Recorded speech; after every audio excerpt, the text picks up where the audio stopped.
The master continued, "What Dharma have you penetrated?" Fata was speechless. "Not bad," the master said, "you work hard. However, your recitation is of no benefit because you don't understand what the sutra means. If you could only understand your mind and see your nature, you would be a bodhisattva. You have come all this way from Hangzhou because we have an affinity from circumstances in former lives? Now just believe that the Buddha is without words. And the lotus blossom will bloom from your mouth. Believe. The Buddha never said a thing, and if you recite without understanding the principle, you are wasting your time. The Diamond Sutra says, one who sees me by form or seeks me in sound, walks a deviant path. Not seeing the Tathagata.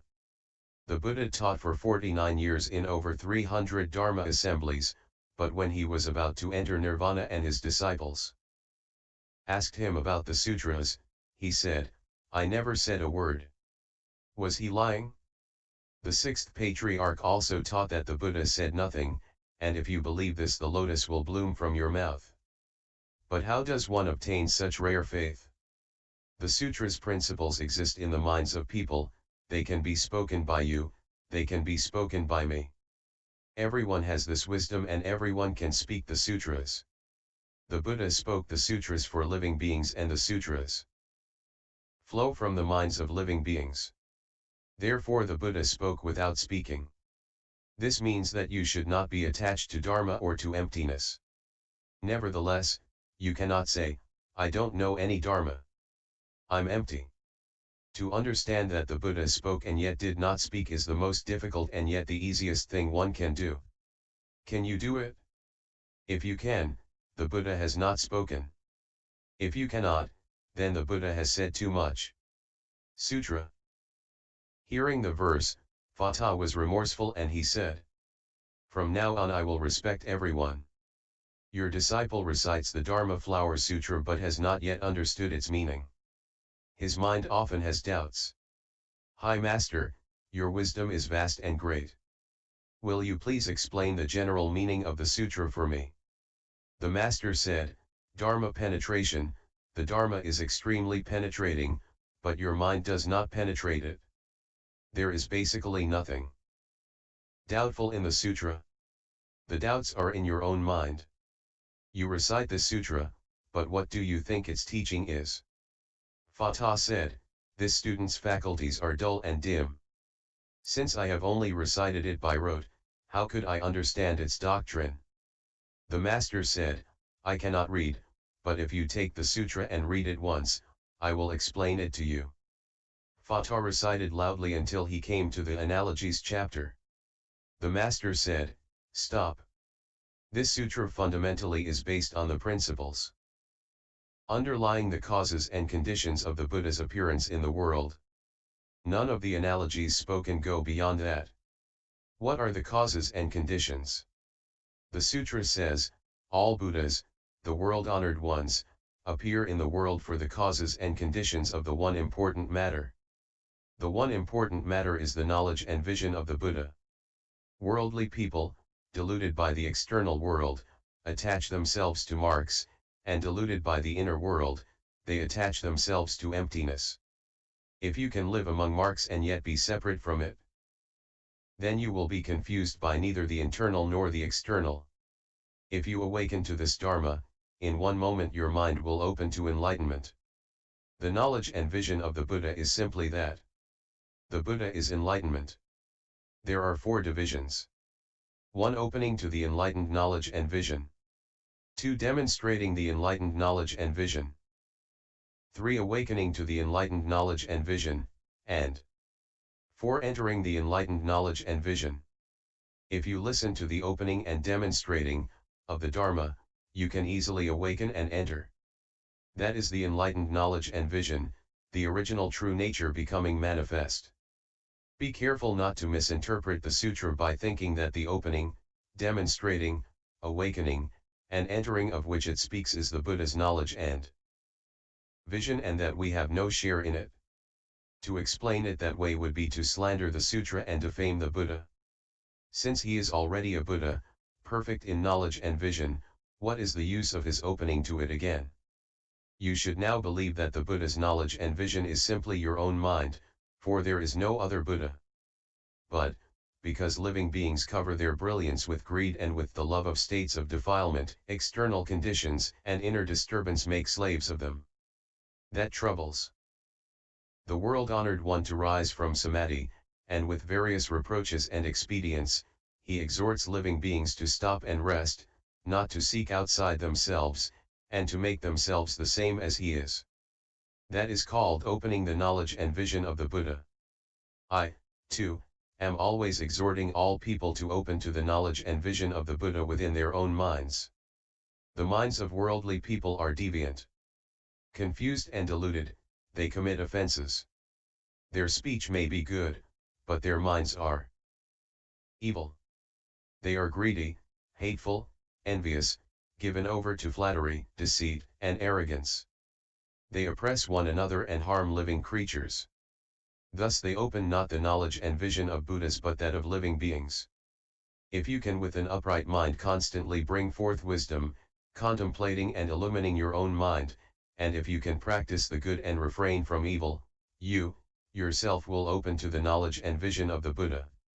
In every thought you should open up to the knowledge and vision of the Buddha, do not open up to the knowledge and vision of living beings. To be open to the knowledge and vision of the Buddha is transcendental, to be open to the knowledge and vision of living beings is mundane. If you exert yourself in recitation, clinging to it as a meritorious exercise, how does that make you different from a yak who loves his own tail? Commentary. To be unconfused, be unattached.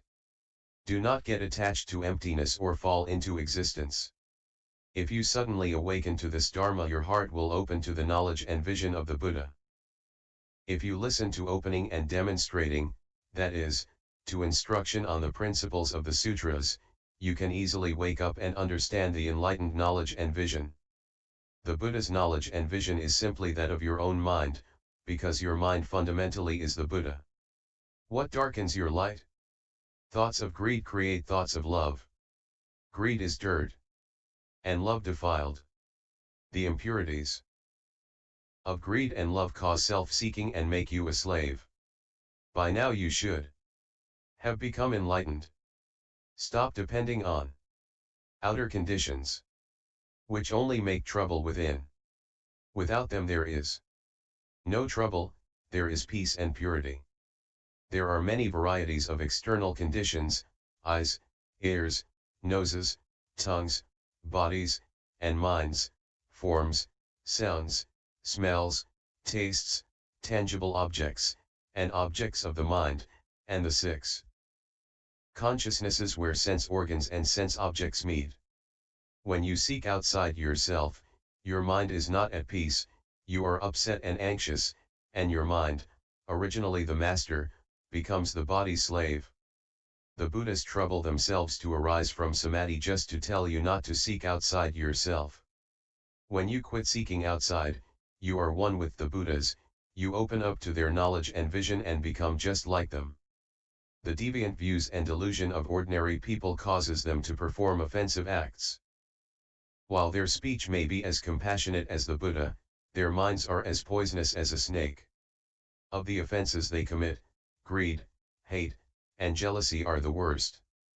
But when they shine the light within and straighten out their own minds, they naturally are open to the knowledge and vision of the Buddha. Sutra. Fatah said, if this is so, then I need only understand the meaning and need not exert myself in reciting the sutra. Isn't that correct? The master replied, what fault does the sutra have that would stop you from reciting it? Confusion and enlightenment are in you.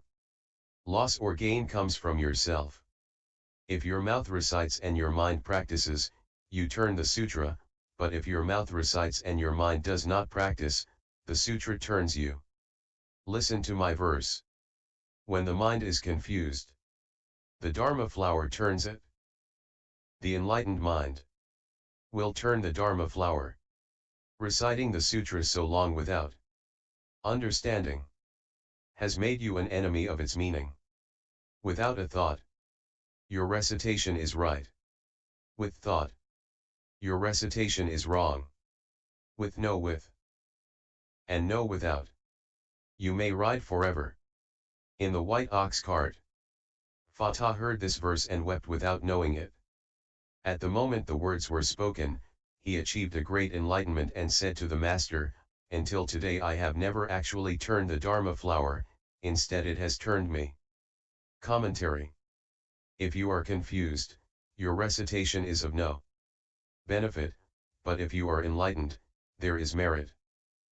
What does this have to do with the sutra?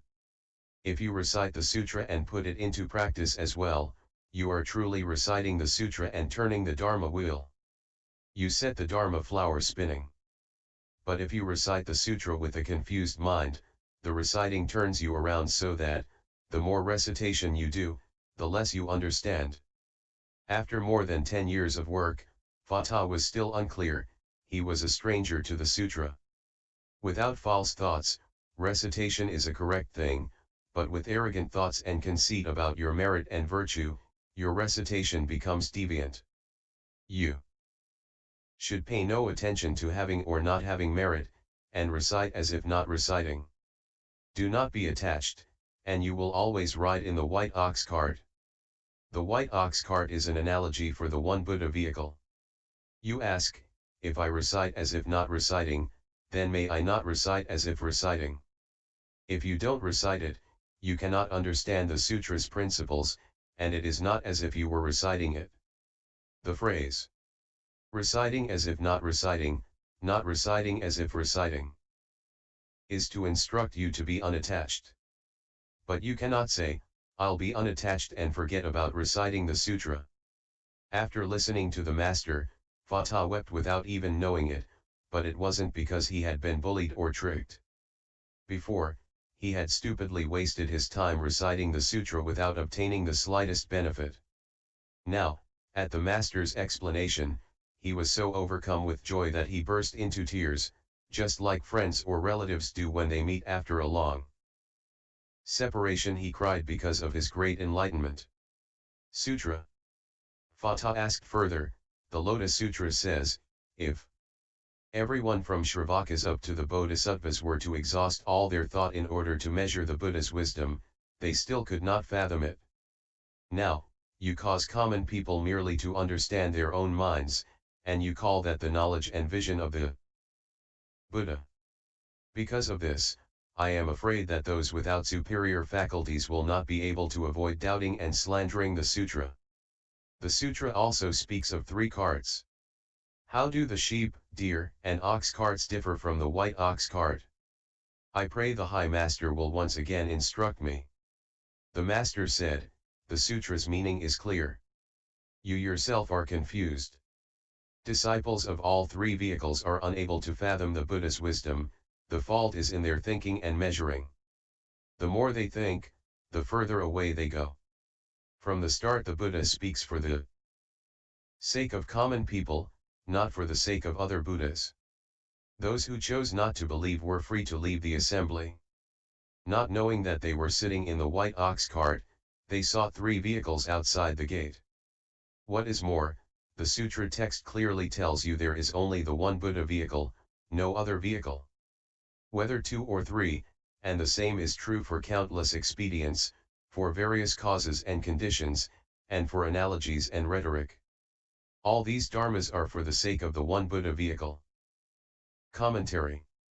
The Lotus Sutra says, if the world were filled with those like Shariputra exhausting their thought to measure the Buddha's wisdom, they couldn't fathom it.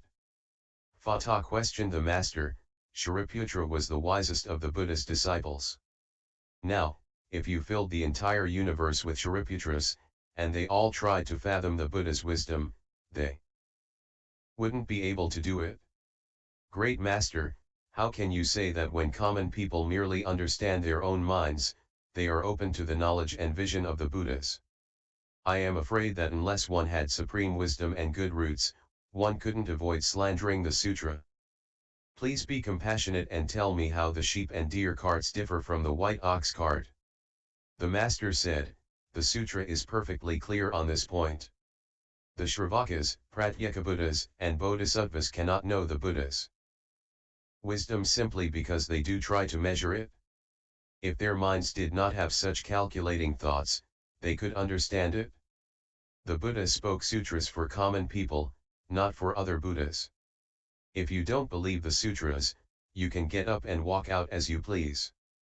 What is more, there is only one Buddha vehicle, there are no other vehicles, whether two Shravakas and Pratyeka Buddhas, or three Shravakas, Pratyeka Buddhas, and Bodhisattvas, or any number of parables, causes, and conditions, and uncountable expedient devices, all are spoken for the sake of the one Buddha vehicle. Sutra. Why don't you wake up? The three carts are false, because they are preliminary. The one vehicle is real because it is the immediate present. You are merely taught to go from the false and return to the real. Once you have returned to reality, the real is also nameless. You should know that all the treasure and wealth is ultimately your own, for